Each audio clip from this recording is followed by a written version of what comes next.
We're here today at the Orange County Historical Museum for their new Native American exhibit, Journeys of the Occaneechi in Hillsborough, North Carolina. We are here by an appointment. Hopefully when things open up after the COVID-19, it'll be open for good. The Journeys of the Occaneechi exhibit at the Orange County Historical Museum was created by Courtney Smith, who is the Program and Exhibits Director for the museum. She did a great job, and we were excited to have her available at the museum on the day we took the tour. The Native American exhibit consists of many handmade items and artifacts, including arrowheads, pottery, clothing, spears, beadwork, and much more. Rather than try to show you the entire exhibit, we've included links to more complete information in the description and encourage you to plan to visit in person if possible.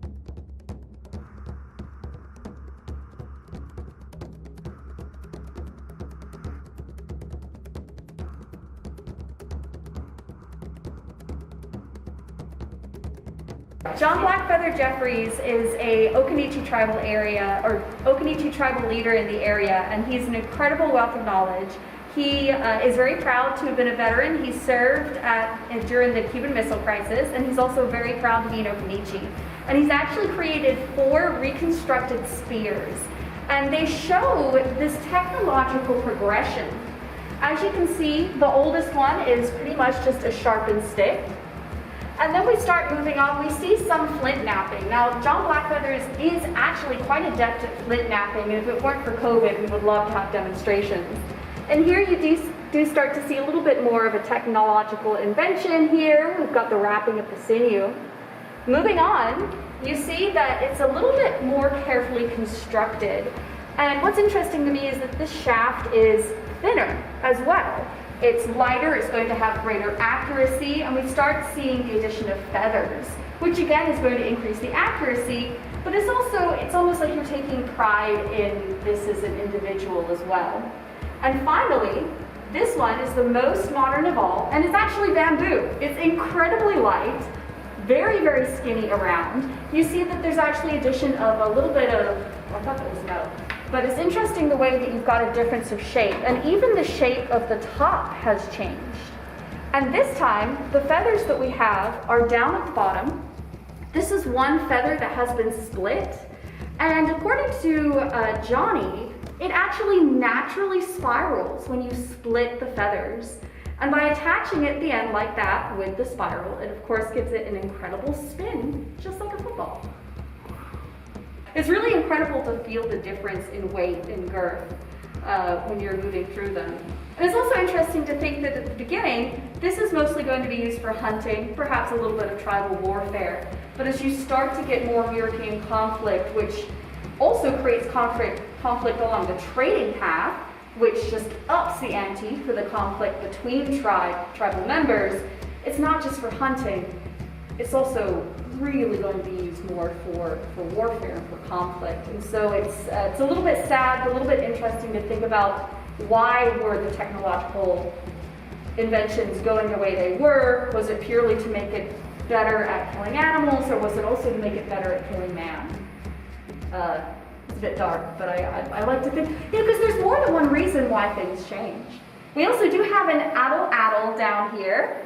And now, of course, this works more like a slingshot, where you would be attaching down at the end where the notch is, the arrow, and you hinge from the elbow, as far as I understand.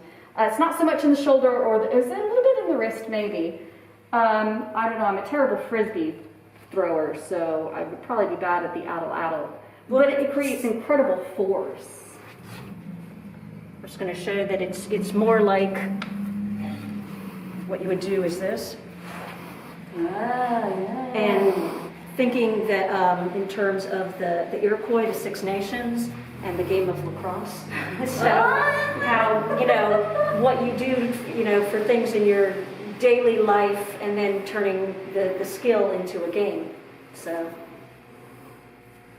the stick, the throwing spear would get, the arrow would be put in it, and then gives you longer distance and greater force as you.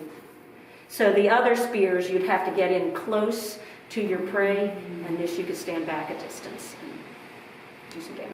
In addition to the outstanding Native American exhibit, the museum's current general history exhibit includes historic firearms, tableware, period hats, clothing, shoes, and one of the most complete sets of colonial weights and measures that still exist anywhere. Something for everyone. The location of the Orange County Historical Museum was first a Church of England, built in 1768. In 1775, the Third North Carolina Provincial Congress met here, followed by the North Carolina Constitutional Convention in 1788. From 1816 to 1908, it was part of the Presbyterian Church that still occupies the adjoining property.